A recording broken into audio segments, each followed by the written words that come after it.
Au cours du XVIIe, le premier Européen y arrive. Mais de nos jours, le Nil bleu est loin d'être parfaitement connu encore.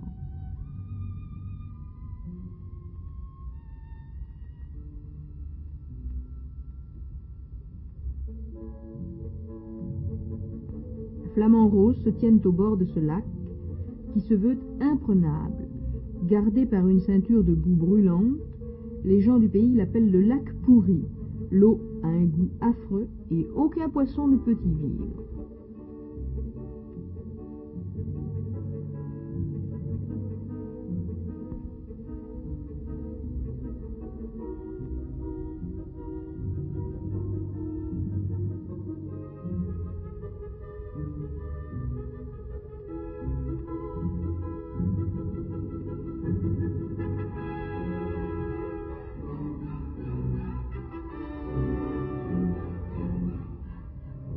Vestige d'une civilisation extrêmement ancienne, cette tête taillée dans un grès très dur. Elle est antérieure aux migrations sémites qui se produisirent au début du premier millénaire, avant le Christ. Voyez cette cicatrice. Elles sont rituelles.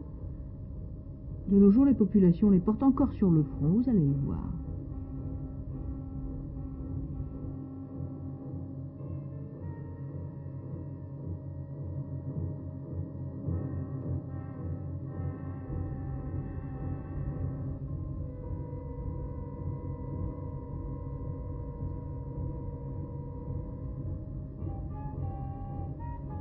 Puis d'Arabie du Sud vinrent les Sémites.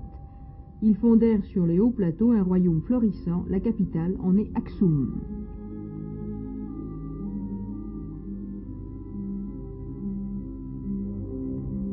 « 60 stèles témoignent de son importance. Certaines présentent une décoration architecturale par étage. 9 étages sont sculptés sur cette tour de granit de 21 mètres. À ses pieds, la table de pierre destinée à recevoir des offrandes. Tout est un peu de travers, presque Pise.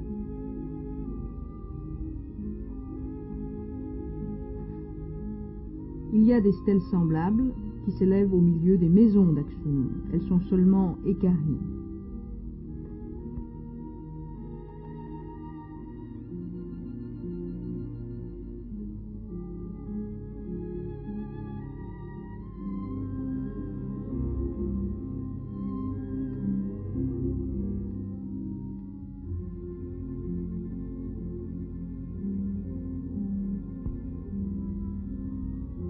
Gisant à terre, celle qui était la plus haute de toutes.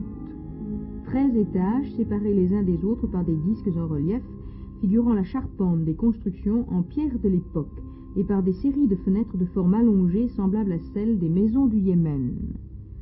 Les dieux qu'on vénérait à Aksum étaient ceux qui, symbolisant les concepts les plus généraux, avaient pu le plus facilement être transplantés d'Arabie du Sud, le dieu du ciel, celui de la terre, celui de la mer, le dieu personnel de la famille royale.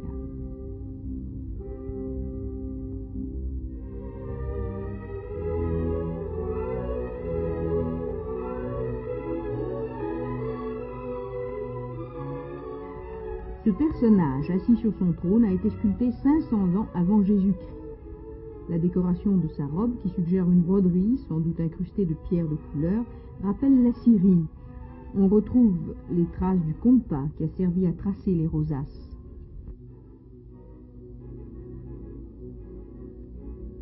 Les dieux burinés dans la pierre qui surgissent de terre ont un petit air de famille avec les ouvriers du chantier.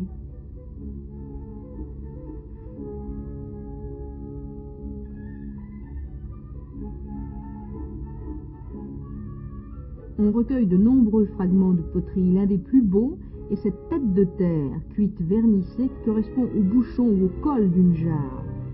Ces stries représentent les toutes petites tresses fines et serrées que portent encore aujourd'hui les femmes de cette région. Voyez ?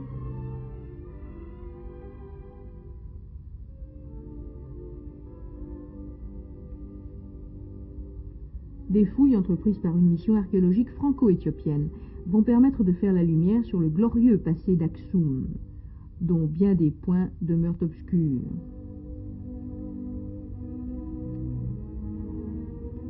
Et au pied de la grande stèle brisée, vous allez voir se dégager sous vos yeux une nécropole.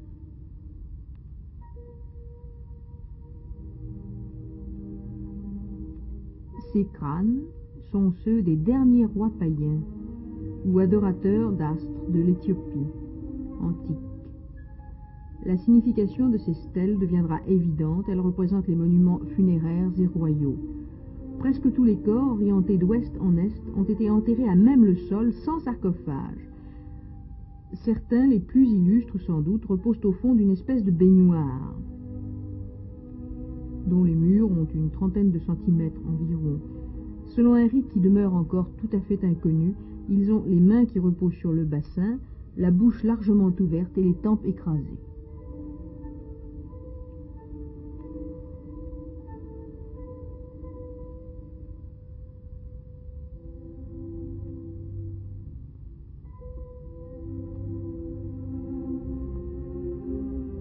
Mais revenons à la vie avec ce jeune ouvrier au fin visage à la Donatello, l'oreille ornée d'une boucle.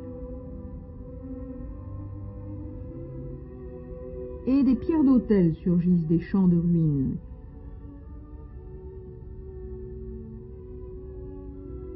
Elles rendent hommage aux dieux habituels. L'écriture est boustrophédon, ce qui signifie que la première ligne se lit dans un sens de gauche à droite, tandis que la deuxième va en sens inverse, de droite à gauche.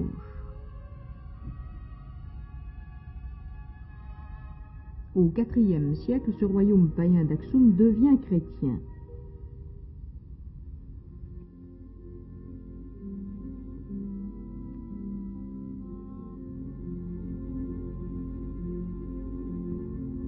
Et Aksum passe du paganisme au christianisme.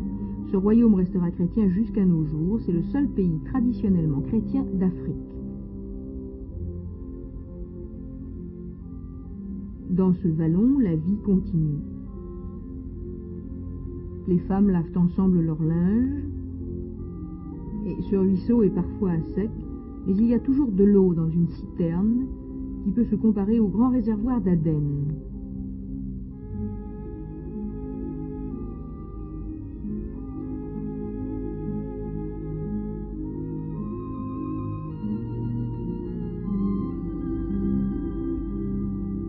Et les jeunes filles commencent dès leur plus jeune âge à porter des cruches en terre qui sont proportionnées à leur taille.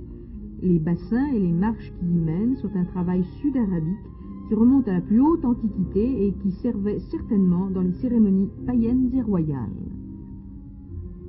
Matin et soir, depuis qu'Aksum existe, de longues files de femmes empruntent le sentier qui mène à la citerne, à l'eau indispensable à la vie quotidienne.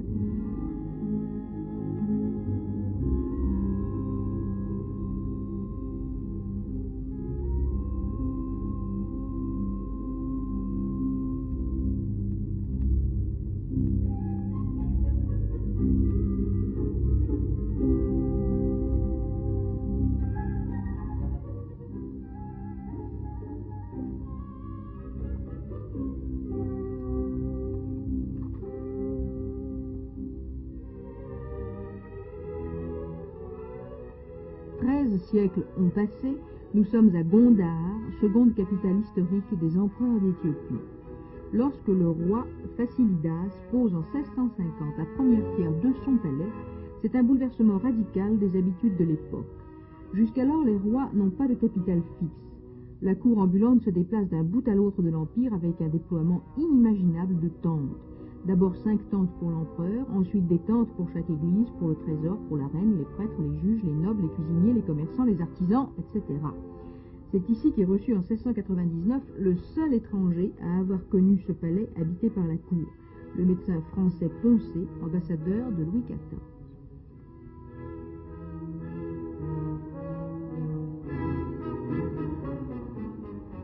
On me vint prendre dans ma chambre, dit-il, et après m'avoir fait traverser 20 appartements, j'entrai dans la salle où l'empereur était assis sur un trône au pied d'or massif. Il avait la tête nue et les cheveux tressés avec beaucoup de propreté. Quand je fus au pied du trône, je fis 3 profondes révérences à l'empereur et lui baisai la main. C'est un honneur qu'il n'accorde qu'au personnage qu'il veut honorer.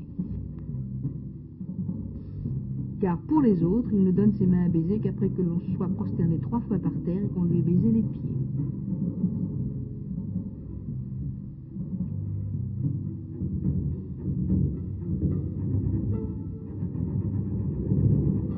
Et l'impératrice me demanda, poursuit-il toujours, si les dames de France étaient bien faites, de quelle manière elles s'habillaient et quelles étaient leurs occupations les plus ordinaires.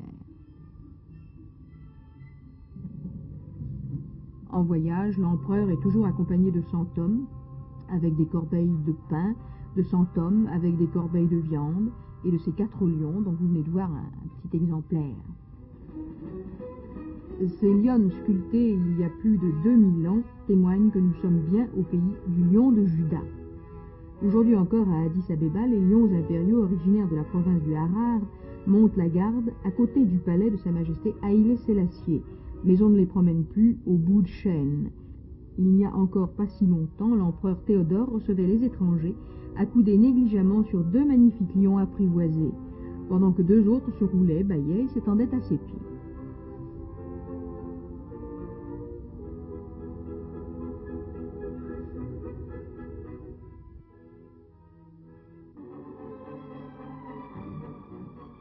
Irène Chagnaud vous a proposé Voyage sans passeport. Cette émission a été réalisée avec un film de Maxime Clairet et le concours de Solange Péter. Script Lucette Andréi, montage Michel Latouche, son Claude Gilson, illustration sonore Dominique Paladil.